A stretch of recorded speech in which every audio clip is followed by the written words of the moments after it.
Listen up. It's just in. All the gossip. The Rumor Report. Gossip. With Angela Yee. It's the Rumor Report. The Breakfast Club.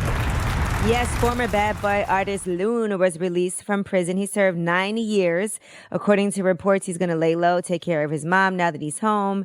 He said, my mother recently had a heart attack and had to get surgery and get a loop recorder implantation. She's in her late 60s. I've already lost my grandfather since I've been incarcerated and do not wish to lose her before my release. She could use my assistance to help care for her. My grandmother is 90 and she is also ailing. So there was a picture of him that's already surfaced on the internet, the first picture that everybody's seen since he has been released. Since he was in jail, he converted to Islam, changed his name to Amir Junaid Muhadith, and also reportedly gave up rap. Well, salute to that brother. Shout to I'm happy Lou. that he's home. Happy that he's home and free. Happy, he did his time and he can, continue to live the rest of his life as a free man. Salute to that brother, Lou. Yeah, shout to Lou. All right, now let's talk about Ellen DeGeneres and the toxic workplace allegations.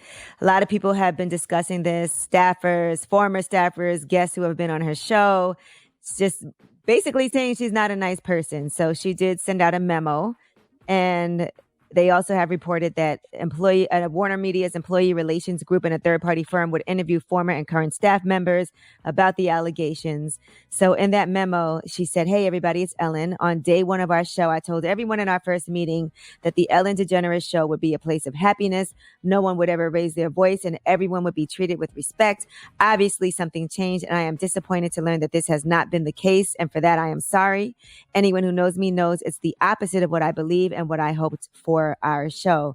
She goes on to talk about the success that she's had with everyone's contributions.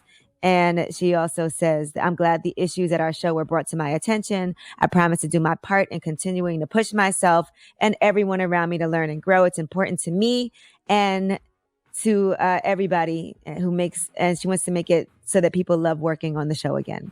Now, I'm confused. People What's that? are saying Ellen is not a good person, but the last article pointed out that it was the executive producers, and the executive producer Ed Glavin actually departed yesterday. He stepped down. So which one is it? Is it Ellen that's not a good person, or the executive producer? Because the executive producer stepped down yesterday.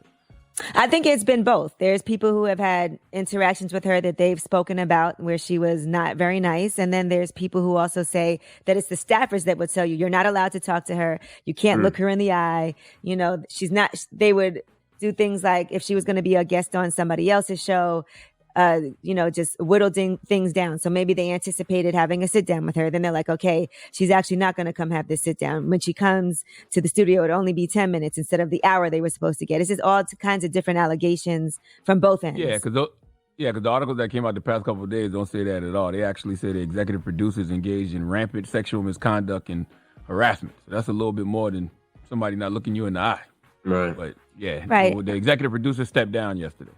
I just think there's been a lot of people that have discussed. It all started with this Twitter thread that someone put out that talked about his interaction with Ellen DeGeneres and how she was not very nice to him. And then a lot of people weighed in on their experiences with her as well. And then they started talking about the environment of the show in general. All right. Now, Nicki Minaj's husband, Kenneth Petty, is asking a judge for a special request. He wants to be present for the birth of their baby. So he also wants permission to travel with Nicki on business trips as her manager because she could be having the baby who knows when. So the problem is that he can't travel right now. He was supposed to register as a sex offender in the state of California as he was reportedly arrested for failing to do so when he moved there with Nicki. So now he has to get a special sign-off from the judge so that he can do that. I hope he gets that sign-off. It's nothing like being there for the birth of your child. Yeah, it makes sense. Okay. Yeah, that's nothing like being there for the birth of your child. And that's Nicki's, for first time giving birth, he needs to be there for his queen. All right. And we'll get into more of this in the next hour, but Nicki Minaj, that song A$AP Ferg has that features Nicki has finally come out. Nicki Minaj and Made in Tokyo are on the song. Hard. And just as a reminder, and the visual also, Move Your Hips. Listen to this. Dropping the Clues bounce for that goddamn Move Your Hips record. It's tough. Clue played it for me a couple of weeks ago. It's definitely tough. That record is hard. Everybody killed that. The production is A1. A$AP Ferg A1. Nicki Minaj is A1. That's a tough tune right there. That's a tough record.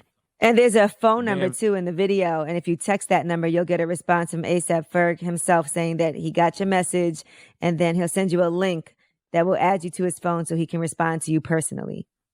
Now that record might be worth a little bit of COVID. You know what I'm saying? Go to a little day party or something. Don't even say that. Just to hear that ring off. Nope. Okay. Nope. Well, for everybody that's out there risking it, okay, taking those chances to get COVID at those day parties and in those clubs, that record is going to ring off for you in between coughs. All right. Well, we'll give you some more information too in the next hour about Nicki Minaj, and she's beefing with her hairstylist. And we'll tell you what she had to say on her end and what her hairdresser had to say, or maybe former hairdresser now. Well, I'm Angela Yee, and that's your Rumor Report. Now streaming, brought to you by Black is King. Now streaming on Disney Plus. Experience the new visual album from Beyonce with music from The Lion King, The Gift, a celebratory memoir that reimagines the lessons of The Lion King. Black is King. Now streaming only on Disney Plus.